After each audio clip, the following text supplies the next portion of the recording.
Hola, soy Pedro Salinas y esto es Rajes del Oficio en un nuevo episodio de Bitácoras Maleñas. Hoy les quería contar la historia, el origen de la investigación periodística Mitad Monjes, Mitad Soldados, que escribí con mi colega y amiga Paola Ugaz, que salió en octubre del 2015 y luego salió esta segunda edición con 100 páginas adicionales en el año 2016. Bueno, esta historia empezó a dibujarse, a bosquejarse hacia mediados de diciembre del año 2010. Días antes, el 8 de diciembre, día de la Inmaculada Concepción y día también del aniversario del Sodalicium Christiane Vitae o Sodalicio de Vida Cristiana, organización peruana fundada por Luis Fernando Figari Rodrigo. Entonces cumplía la organización 39 años de fundar. En esos días, comiendo un ceviche en Miraflores con mi amigo y también exodálite Martín López de Romaña, salió a relucir un chisme que le habían contado, ¿no? Y lo compartió conmigo. Y era que Luis Fernando Figari, el hombre, el número uno, il capo di tutti i capi, el supe, como le decían otros, iba a renunciar a su condición de superior general por motivos de salud. Por motivos de salud. Eso sucedió, ese almuerzo con Martín, sucedió el 14 de diciembre, un día martes. La curiosidad sobre la posible enfermedad de Luis Fernando Figari, si era un cáncer o no, no sé qué cosa, la verdad que se diluyó con el segundo pisco acholado que nos empujamos y pasamos a temas más divertidos. Pero la cosa se puso más interesante y enigmática al día siguiente cuando recibí una sorpresiva llamada telefónica de Tomás, nombre falso, quien era otro amigo exodálite, pero este sí era contemporáneo. Martín es mucho menor que yo. Tomás sí era de los tiempos, de mis épocas, en las que ambos pertenecimos al cenáculo de Figari, donde uno dejaba su mente, ¿no? Su corazón y casi la vida, o sin casi si quieren, porque así era, ¿no? Ahí a Tomás y a mí, en la misma época, nos formatearon mentalmente, nos lavaron el cerebro, nos lavaron la cabeza a través, pues, de órdenes absurdas. Éramos chiquillos, ¿no? 14, 15 años, recién cumplidos los 16. Estábamos en el colegio, en edad escolar, y ya nos captan y ahí nomás hicieron una suerte de inmersión con nosotros para meternos al Sodalicium con, reitero, órdenes absurdas, regímenes cuartelarios, lecturas fascistas, ritos sectarios, cantos militantes y fachos como el Cara al Sol, y haciéndonos recelar de nuestro pensamiento crítico, que a esa edad pues es la verdad que muy limitado, ¿no? Y haciéndonos recelar también de nuestras libertades individuales. Porque, ya lo he dicho en más de una oportunidad, eh, el Sodalicio es una organización de características sectarias, aunque Antero Flores Araos escribe en Expreso que no, pero sí, Antero. El Sodalicio ha sido durante décadas una secta, te guste o no. Pero bueno, a lo que iba. A Tomás, la verdad es que no lo veía en años. Y de la nada me urgió para reunirnos al día siguiente en la mañana en el Bar Olé, que estaba ahí en San Isidro, al costado del Tanta, para tomarnos un café, ¿no? Porque tenía algo muy importante que contarme y tenía que ver con los verdaderos motivos del alejamiento de Figari como mandamás de la organización. Y eso sí me causó ya curiosidad. Dije, wow, Tomás sabe, ¿no? Martín tenía el chisme, pero Tomás sabe algo más. Y claro, ya, la curiosidad me ganó y quedamos hora, y etcétera.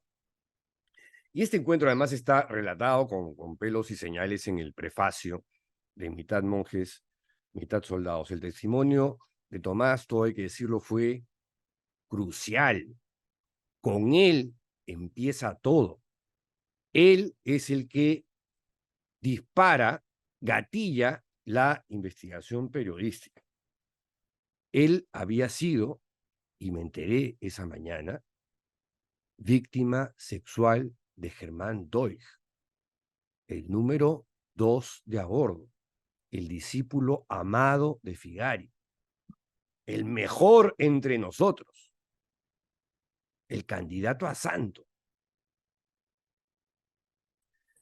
Si no hubiese sido por Tomás y por esa decisión corajuda de contarlo todo y encender la mecha, jamás nos habríamos enterado de, bueno, de algunas de las cosas que nos enteramos y publicamos luego con Paolo Lugas y yo en octubre del 2015 y luego en el 2016. Su testimonio fue fundamental, fue clave. Fue el mismo Tomás quien luego propició una siguiente reunión no menos reveladora, porque esta era, ya sin él, era con Rocío Figueroa y Cecilia Collazos. Ambas ex superioras de las fraternas, que es una de las dos principales ramas femeninas del sodalicio. La otra es Las Siervas del Plan de Dios, que también hay un libro que se llama Las Siervas, de Camila Bustamante, que está en librerías limeñas, y que es una denuncia muy, muy fuerte donde explica que se replica la cultura de abuso del sodalicio en esta organización religiosa. Bueno, esta reunión ya no fue pues en el Bar Olé ni en un café, sino fue en mis oficinas de entonces, en la cuadra 35 de República de Panamá, en San Isidro. Ambas eran consagradas perpetuas y vivían en comunidades de las fraternas, comunidades religiosas. Rocío, en ese lapso, vivía en Roma, en una comunidad de las fraternas, y estaba de paso por Lima, ¿no? Ella fue la que inicia la investigación sobre los abusos de Germán Doig. Si bien nosotros nos enteramos por Tomás, era porque Tomás ya había hablado con Rocío Figueroa. Y Rocío Figueroa, que supuestamente le habían dado también el encargo de buscar pruebas de santidad de Doig, se encontró más bien con otro tipo de casos, ¿no? Bueno, la cuestión que esto ocurrió un 23 de diciembre del 2010, esta reunión en mi entonces oficina de San Isidro, con Rocío Figueroa y Cecilia Collazos, y la hipótesis que planteamos sobre la mesa era que probablemente Germán Doig, además de victimario, podría haber sido una víctima. ¿Víctima de quién? Del único que estaba por encima de él, que era Luis Fernando Figari. ¿Por qué? Porque el modus operandi de Germán Doig era muy parecido al incidente que describo en mi testimonio, que está con nombre y apellido, mitad monjes, mitad soldados, sobre mi director espiritual, Virgilio Levalli, otro de los capitostes del Sodalicium en los 80s, junto con Jaime Bertel, donde las técnicas de yoga, el lenguaje esotérico y místico y no sé qué cosa, de las auras, era como una manera de acercarse físicamente a sus potenciales víctimas. Esta, vimos con Rocío, era una de las constantes del entorno de Figari, los miembros de la generación fundacional. Y eso abrió un poco más la perspectiva y el enfoque de la investigación, ¿no? No quedarnos en Germán, sino hurgar si es que nuestra hipótesis era válida y buscar víctimas de Luis Fernando Figari. Y eso hizo que tanto Rocío como yo tuviéramos pues una visión un poquito más panorámica de la situación. Y a partir de ahí, Rocío con un poco de recelo, porque a mí me habían hecho una fama de traidor, felón, me habían estigmatizado, ¿no? Porque había escrito una novelita en el año 2002, Mateo 10, y desde ahí me declararon casi un enemigo. Ahora ya formalmente lo soy. Me lo he ganado a pulso. Bueno, porque ahí la cuestión era, Olevalli le enseñó esas técnicas a Doig, o Doig se las enseñó a Olevalli, o a ambos se las hizo a alguien antes. Una vez más, el único que se las podía hacer era Luis Fernando Figari. Bueno, después de ese encuentro revelador con Tomás primero y luego con Rocío Figueroa y Cecilia Collazos, aunque esta última prácticamente no habló, al llegar a mi casa, corría a la computadora, yo en esa época era columnista de Perú 21, el director era Fritz Dubois y él generosamente me había ofrecido una página completa para mis columnas, que ilustraba a Andrés Ederi con maestría, y me puse a escribir mi columna dominical para el periódico, ¿no? Con toda esta información que me tenía con la cabeza así carburando a mil. Y la titulé San Germán el Yogi. Y la tuve lista para publicarla el 9 de enero del 2011. 2011, ¿eh? Los libros han salido recién en el 2015. Y esto era con la información así calientita. O sea, todavía el Sodalicium se resistía a dar la información de que Germán Doig había tenido una doble vida y que había sido un pederasta.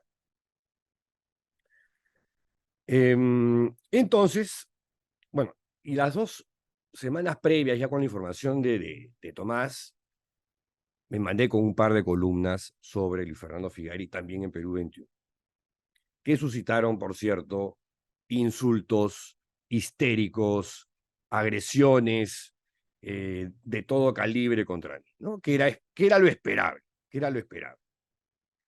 porque el Sodalicio y sus militantes son adoctrinados para ser agresivos y radicales, porque eso es lo que les inculcan a sangre y fuego.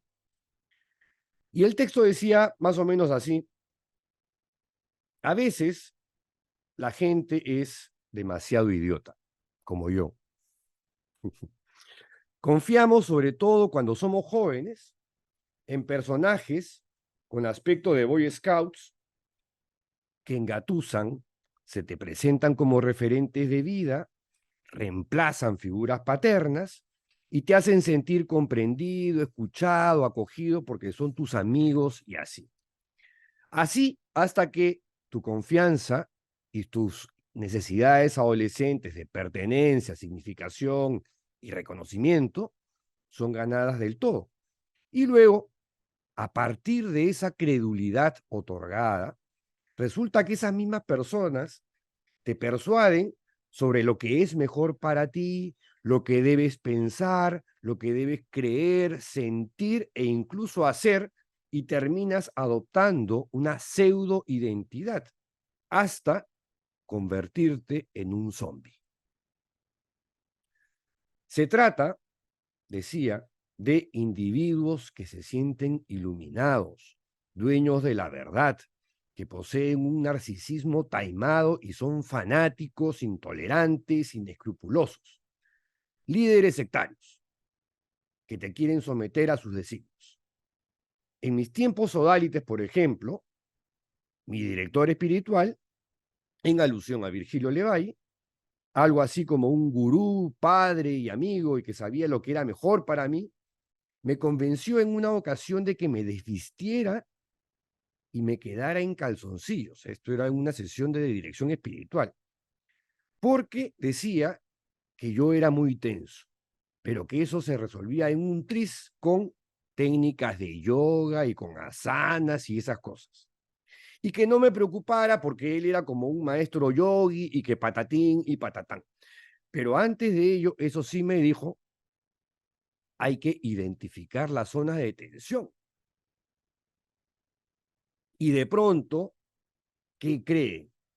Me tenía echado sobre el piso, en truza, con los ojos cerrados, porque así me lo pidió. Después, mi rechoncho consejero, con un puntero de metal, no había láser en los 80s, empezó a punzarme en, adivinarán, mis partes pudendas. Ahí abajo, si no quedó claro, tal cual. La cosa, por suerte, quedó ahí, porque era evidente que yo estaba sumamente incómodo, pero idiota como soy, no le di al sospechoso jueguito la gravedad que tenía. Yo ahí ya estaba recontra, yo ya era un sectario, ¿no?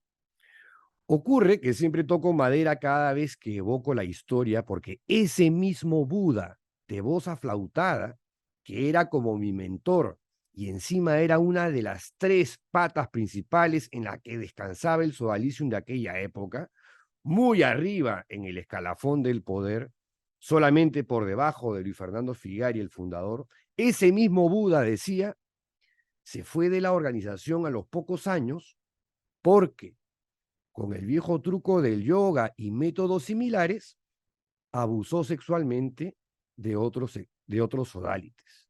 Así como se los cuento. Pero claro, yo me entero de todo esto mucho después de que me había largado, cuando lo lógico hubiera sido que me informen, que me adviertan del sátiro, o, mejor todavía, que expulsen al pervertido y no que lo encubran, sino que lo denuncien, cosa que jamás hicieron. La historia viene a cuento porque me acabo de enterar, porque he estado preguntando, que Germán Doig, el santo sodálite de inteligencia sobrevalorada, muerto hace una década y enterrado con los honores de un guerrero en medio de himnos y portaestandartes, resulta que también empleaba con sus discípulos las mismas artimañas, pero con una diferencia: sin puntero de acero y toqueteando con sus manitas de aceta, y a veces añadiendo, bájate el calzoncillo para ver si todo está normal por ahí. Todo un soldado de Cristo, es decir. Lo curioso, iba rematando ya la columna, lo curioso es que hasta hace poco el sodalicium venía tramitando su beatificación. Sus seguidores le rezaban, regalaban estampitas con su efigie y hasta milagros, dicen los incautos que hacía. Pero algo sucedió. La diligencia de su carrera burocrática hacia la santidad se detuvo abruptamente, en seco, sin mayor explicación. La versión oficial esgrime que no alcanzaba a tener virtudes heroicas. Eso decía. La real señala otra, y esa razón, si son abusados, habría desencadenado la reciente renuncia de Figari a su condición de superior general. Vaya, decía ella en el último párrafo, lo que hace el yoga. Y uno que pensaba que Germán, pese a sus tediosos libros y que llegó a perfilarse como el delfín del fundador, tenía una vida ejemplar. Figúrense, ya lo dije, soy un idiota. Ahora, si quieren, suéltenme a los perros, pero que algo quede claro. Nada se esconde para siempre. Y ahí termina. Por diferentes razones, la columna jamás la envié a Perú 21, debido al temor de mi entorno familiar y amical, en el sentido de que el Sualicium iba a tomar represalias a lo bestia, ¿no? Y que me cayera encima como una bomba de neutrones, con juicios y querellas por difamación, presiones sofocantes, agresiones arteras y qué sé yo, como igual ocurrió años después, estamos hablando del 2011, ¿no? 2010, 2011. Como sea, lo que vino a continuación fue una vorágine de sorprendentes y aterradores descubrimientos luego de que Tomás decidiese romper con su silencio. Y en poco menos de un mes, identificamos con Rocío Figueroa a la primera víctima sexual de Luis Fernando Figari.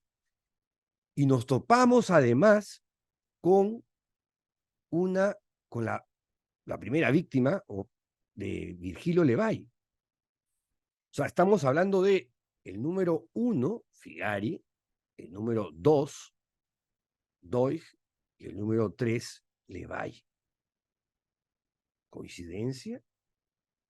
Porque según los informes pagados por el Soalicium a consultores extranjeros, no había una cultura de abuso, sino que eran casos aislados. Claro, pero uno se pregunta, pero, claro, casos aislados, y es uno, no sé, pues que está aquí, el otro que está muy lejos. No, este era el número 1, el número 2 y el número 3. Y Berta le encubrió, ¿no? Aunque lo haya negado en la fiscalía mintiendo cínicamente, como sabe hacerlo muy bien además. Entonces, aquí ya surgían varias preguntas, ¿no? Si Figari era lo que sospechábamos, un abusador sexual de menores, sus obras o su obra, el Sodalicium, mantenía algún tipo de inspiración divina, algún tipo de carisma especial. Eh, la obra, o sea, el Sodalicium, podía separarse de su fundador, o el diseño de la organización era más bien un reflejo de los vicios y de la visión sectaria de Luis Fernando Figari.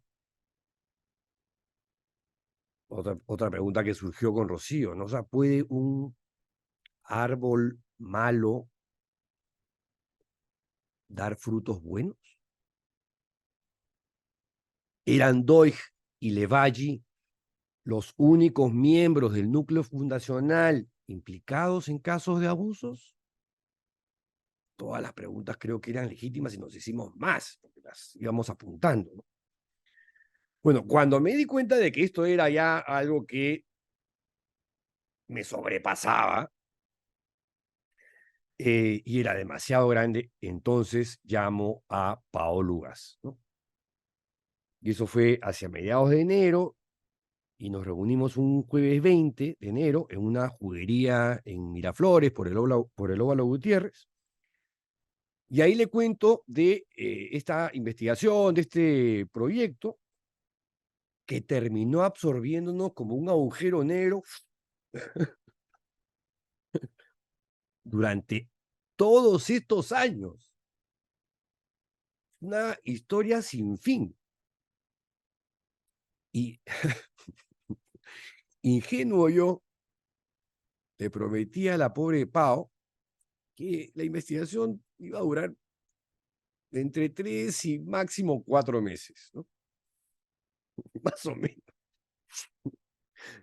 Algo que de vez en cuando Pau se encarga de recordarme o decírselo a quien le pregunta cómo diablos te metiste en estos líos.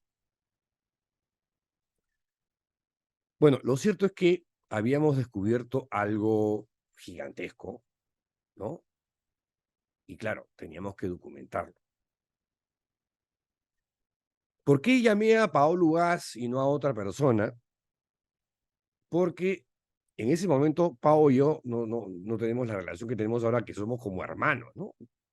De sangre prácticamente.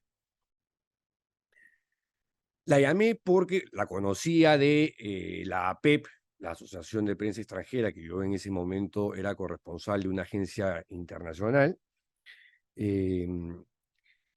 Tenía las mejores referencias de ella, tenía experiencia en el tópico investigativo, porque si uno decide meterse en un jaleo, en un problemón, en un follón importante,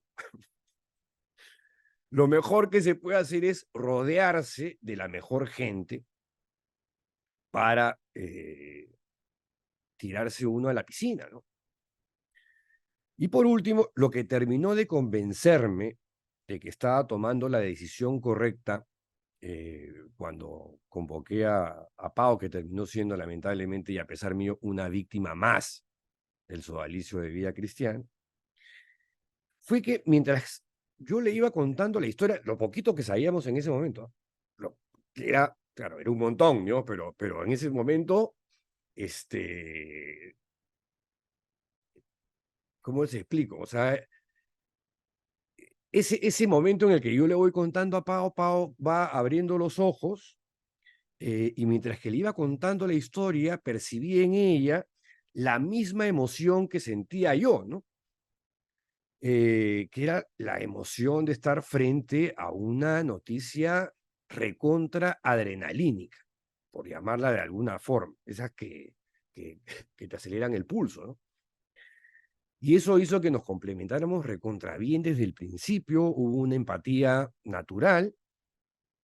Eso y el hecho de que, la verdad, jamás habíamos enfrentado algo así.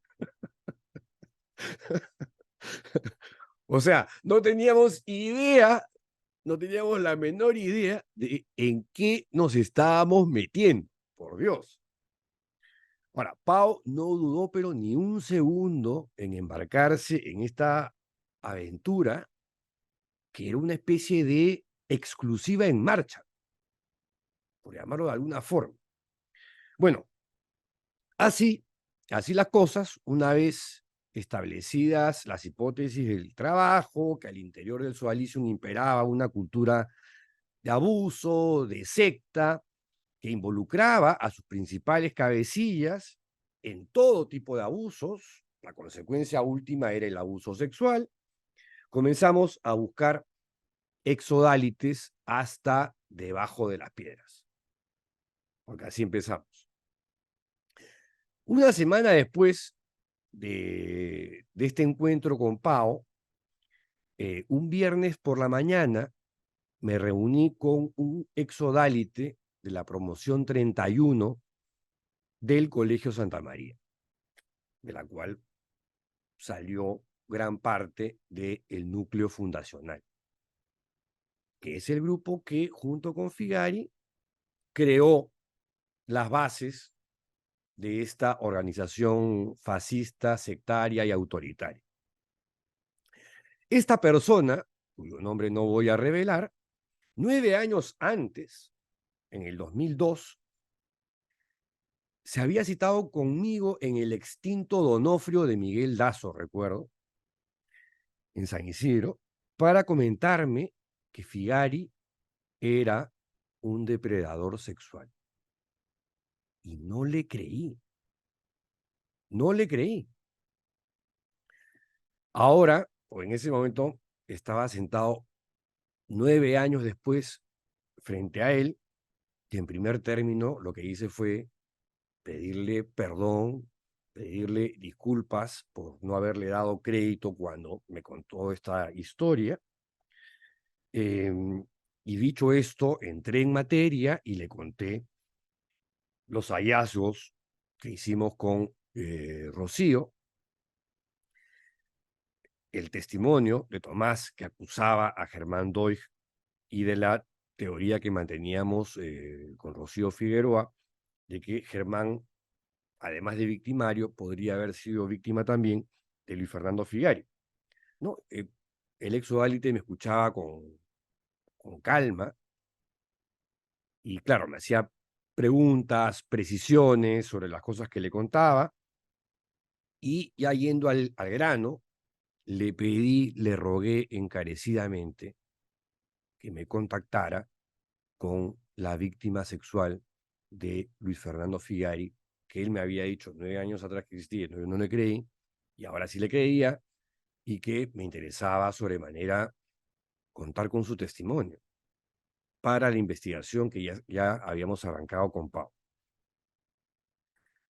Y el ex Odálite se me quedó observando un rato y me respondió: déjame ver qué puedo hacer. Y yo le dije: ojalá que puedas convencerlo, si desea mantener el anonimato, me comprometo a ello, y se lo puedo garantizar, le dije, y bueno, y me despedí, ¿no? Nos habíamos reunido en un departamento en Miraflores, cerca de Fátima, la iglesia de los jesuitas. Bueno, saliendo, el ex Odálite me acompañó hasta el ascensor del edificio, y ¿qué creen? Como en uno de esos thrillers hollywoodenses, cuando yo ya estaba dentro del ascensor y el ascensor estaba cerrando sus puertas, me dijo su nombre, el nombre de la víctima de Figari, y ¡plac! Se cerró, y no saben, mi cabeza comenzó otra vez a, no sé, parecía una olla caliente, botando espuma por la cabeza, porque, wow, o sea, ya teníamos el nombre de la primera víctima sexual de Luis Fernando Figari, que bautizamos en el libro como Santiago, y que también fue capital en esta historia. Bueno, lo cierto, y ya lo he dicho también antes, ¿no? Que el destino, vamos a llamarlo así, de alguna manera estaba de nuestra parte, junto con Rocío y con el propio Tomás y también con Pau. Por esos mismos días identificamos y hablamos con la segunda víctima sexual del fundador del Sodalicio de Vida Cristiana, con Lucas, nombre falso. Lo cierto es que en apenas 2 meses habíamos logrado una proeza: identificar a 2 víctimas sexuales de Luis Fernando Figari, que corroboraban la hipótesis que con Rocío planteamos en mi oficina aquel diciembre del 2010, 2 víctimas sexuales de Germán Doig y una de Virgilio Levay. Pero esa historia de abusos sexuales que comenzaron con abusos psicológicos, manipulación de conciencia, abuso espiritual, lavado de cerebro, formateos mentales, debía acreditarse y documentarse. O sea, teníamos que separar los hechos de los rumores, hacernos preguntas constantemente, ¿no? Para no derrapar y para no chocar contra la pared, y situar la información en su contexto, reconstruir antecedentes, seguir pistas, jalar el hilo de la madeja. Y curiosamente, paralelamente a estos hallazgos, en los cuales ya Pau ya estaba también sobre el caballo, reventaba en Chile el caso Caradima. 2 años antes, en el 2008, había explotado en México el caso de Marcial Maciel y sus Legionarios de Cristo. Y en el 2002 ocurrió el primer gran escándalo mediático vía la Boston Globe en Boston, ¿no? Donde publicó durante meses cerca de 600 denuncias contra clérigos católicos que habían abusado sexualmente de menores. Y que esto, años después, dio lugar a la película Spotlight. Y los casos, tanto de Maciel, Caradima y luego Figari, fueron, una vez que se hicieron ya conocidos, se les conoció como la tercera oleada de la pederastia clerical en el mundo. Y sirvió para que se pusieran, para que se pusiera más atención a otros casos, a otras denuncias que se hicieron en América Latina.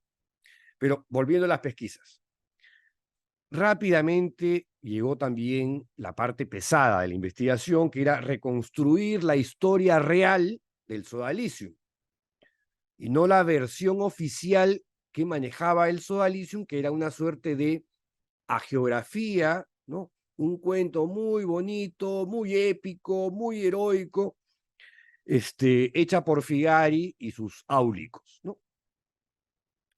Y que obviamente no reflejaba ni la realidad ni por asomo. O sea, no había que ser Sherlock Holmes para inferir eso, ¿no? Cuando uno leía, dije, oye, claro, esto se lo cree un sectario, un adepto, pero ya cuando estás grandecito y lo vuelves a leer, dices, no, pues así no fue. Más aún cuando comienzas a conversar con la gente de la época. Y ahí hablamos, entonces me acuerdo, con más de una veintena de compañeros de Figari, de la promoción 21 del Colegio Santa María, a la que perteneció Luis Fernando. Hablamos con varios de sus compañeros de estudios en la Universidad Católica. También hicimos lo propio con religiosos marianistas, de los que quedaban vivos de aquella época o de los que recordaban cosas, profesores del Colegio Santa María de esa época que todavía estaban vivos, y algunos de los que le acompañaron a dar sus primeros pasos en la creación del Sodalicium y que ya no formaban parte de la organización desde hacía décadas y décadas. También conversamos con algunos familiares de Figari, con algunos estudiantes colegiales a los que Figari se llevaba de a dos a su casa familiar en San Bartolo para prepararlos académicamente para entrar a la Católica en retiros académicos que duraban 2 meses encerrados en su casa en San Bartolo. Antes de la creación del Sodalicio. Y ahí por lo menos tenemos en este libro el testimonio de una persona que ya había sido abusada por Figari poco antes de crear el Sodalicio. Con lo cual la teoría del carisma de Figari no tiene ningún asidero. Pues. Pero bueno, allá la Iglesia Católica con este tipo de organizaciones. Pero bueno,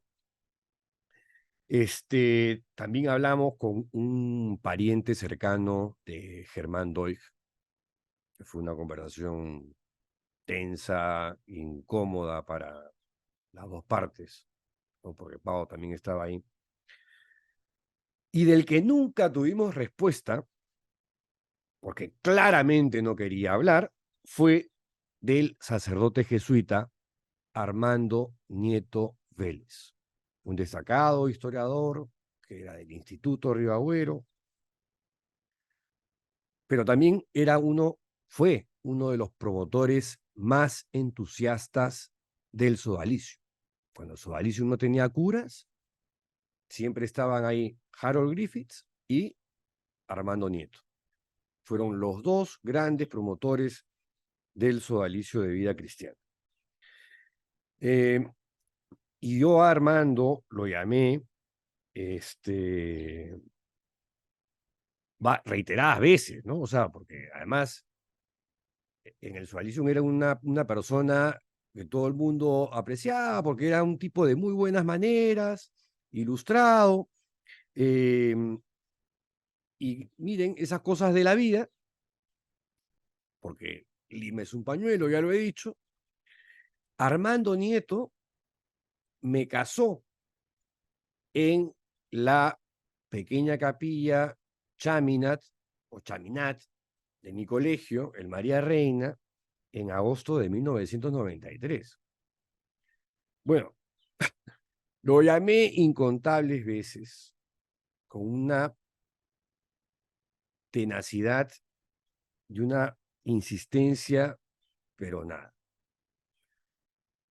Armando Nieto sabía además de qué iba la llamada porque al que me respondía ahí en Fátima, yo le expliqué que estaba haciendo una investigación sobre el sodalicio y quería hablar con él.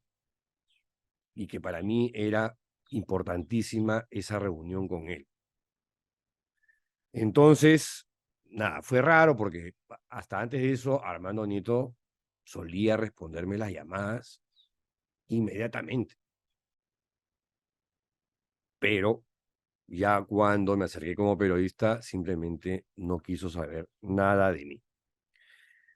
El testimonio de una mujer, quien resultó siendo mi pariente, que en ese momento radicaba en Madrid, nos reveló que el padre Armandito, ¿no? Como le decíamos, fue el primero en enterarse de un caso de abuso de Luis Fernando Figari a un menor de edad al poquísimo tiempo de fundar el sodalicio. Con lo cual, otra vez, la teoría del carisma se va al tacho, ¿no? Y ella, tampoco voy a decir su nombre, le transmitió a Armando Nieto crudamente la denuncia de la persona abusada. La respuesta de Armando Nieto ante gigantesca acusación habría sido: el dolor que sintió, en este caso estamos hablando de Santiago, el dolor que sintió Santiago las veces que lo penetró equivale al dolor que Jesús sufrió en la cruz. ¿Ah? Qué fuerte, ¿no? El dolor que sintió las veces que lo penetró equivale al dolor que Jesús sufrió en la cruz. Esto, por cierto, lo corroboró luego con nosotros la propia víctima y otro testigo cercano. Pero Armando Nieto nunca me quiso dar la cara. Algo raro en él, ya les dije, porque hasta antes de que me apareciera como periodista, siempre fue muy amable conmigo en la devolución de las llamadas. En este caso, solamente recibí negaciones, ¿no? Nunca desmentidos. Bueno, ya les dije que la suerte fue esencial en el caso Sodalicium, que era como si el albur, la casualidad, la coalición de los astros, el destino, para algunos será la providencia, se hubiesen puesto de nuestro lado, porque fíjense todas las cosas que comenzaron a aparecer, pero ahí nomás.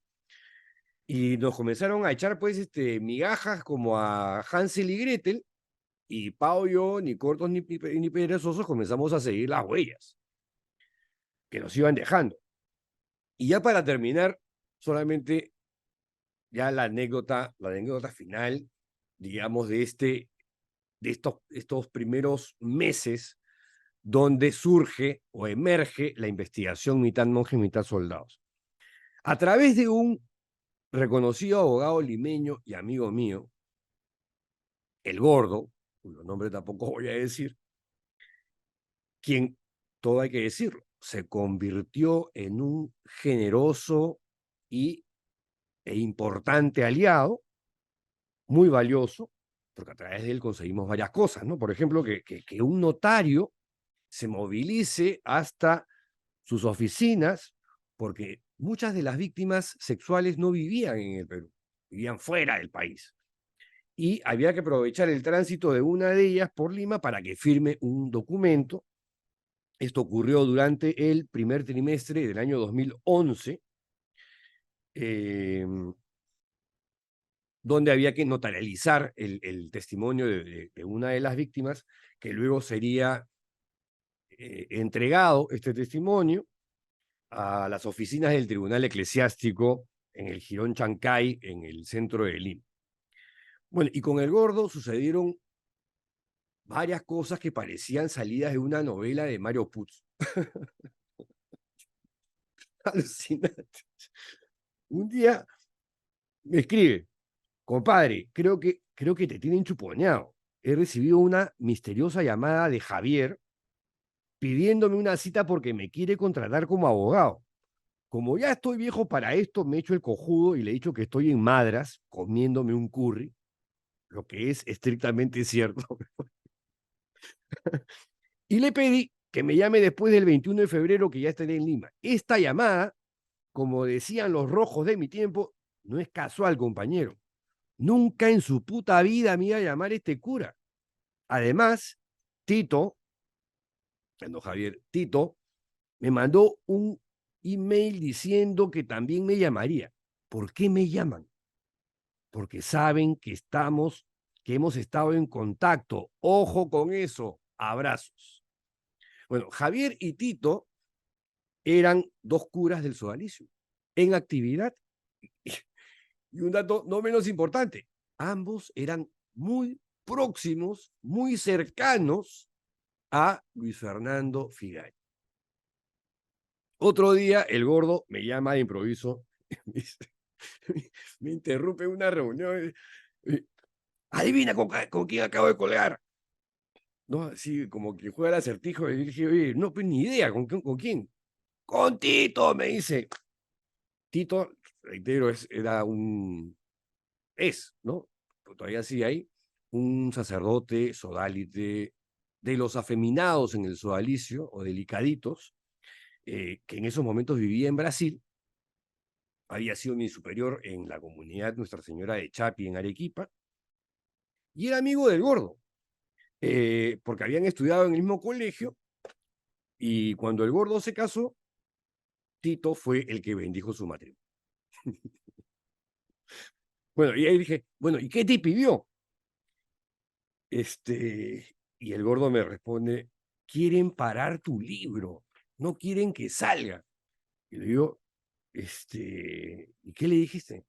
Y el gordo me responde: para comenzar me hice huevón. Y luego le pregunté, haciéndome el cojudo, si el libro ya estaba a la venta. Y yo le dije, oye, gordo, pero tú sabes que, o sea, todavía no he escrito, pero ni una puta línea. Y el gordo me dice, espérate, pues espérate, déjame que te cuente. Me dijo entonces que no había libro, pero que sabía que estabas escribiendo un libro con denuestos y mentiras sobre ellos y que me querían contratar. Y le digo, espérate, pues, me dice, te estoy contando. Le dije que si no había libro, no había nada que yo pudiera hacer. Y le dije también que, a diferencia de su mundo, donde existe el imprimatur y el nihil obstat y todas esas vainas, en el mundo real tiene que haber un libro o publicación para iniciar cualquier tipo de acción legal. Y para hacerte la corta, me dijo, porque me tuvo una hora y pico en el teléfono, y no te exagero, me dijo, entonces igual te contratamos para que hagas de intermediario entre Pedro y nosotros, para llegar a un acuerdo.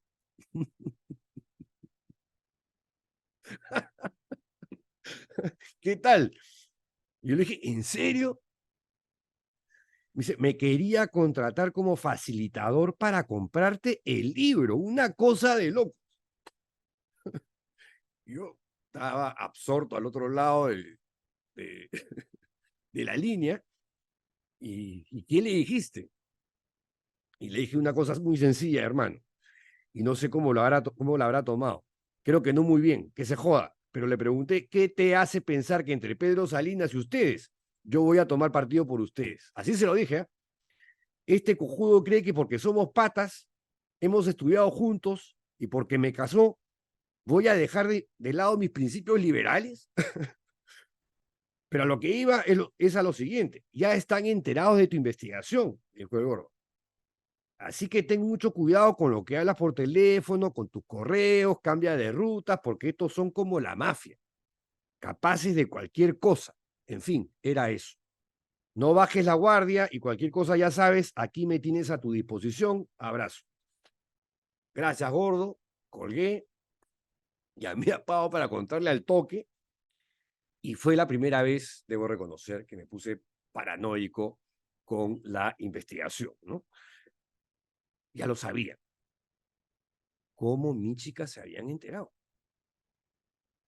Bueno, luego me enteré que fue Tomás quien se había reunido con el sodálite Fernando Vidal, que en ese momento formaba parte de la cúpula, y Tomás estaba muy mal de salud, mentalmente. El sodalicium le jodió la vida a Tomás. Lo cagó, lo cagó.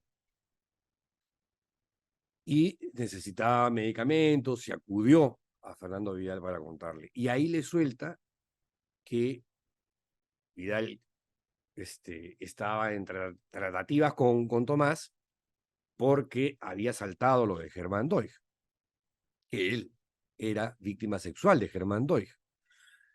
Y, y entonces ahí Tomás le soltó, imagino que una manera también de presionarlos, de que yo ya estaba al tanto de lo que había pasado con Tomás y Germán, ¿no? Después el mismo Tomás me lo contó, y dice que cuando Vidal se lo dice a Vidal, Vidal abrió los ojos como un anime japonés, como el hombre par, ¿no? Como uno de los caballeros del zodíaco. ¡Oh!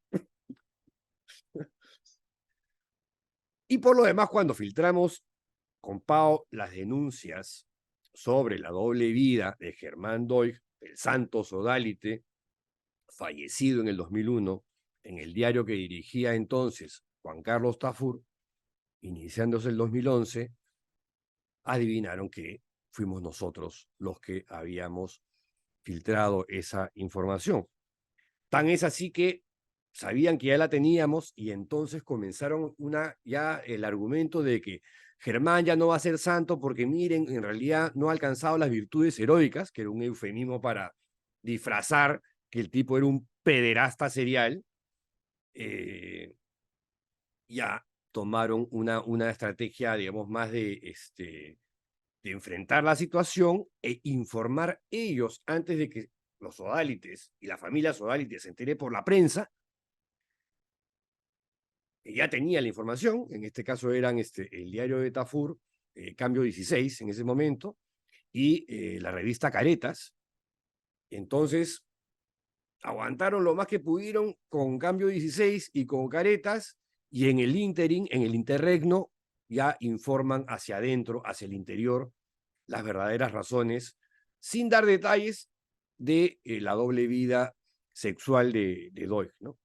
Y ya cuando más tarde, en agosto del mismo año, 2011, con Pau hicimos público una parte del testimonio de la tercera víctima sexual de Luis Fernando Figay, que encontramos meses después.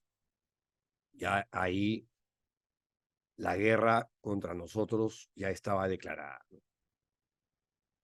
O sea, ya era obvio que Pau y yo estábamos hurgando y buscando entre la basura y preguntando aquí y allá, y ya estábamos en plena chamba. Y ese 2011 no fue un buen año para el Suárez. Hasta la próxima semana, hasta la siguiente Bitácora Maleña. ¡Chao!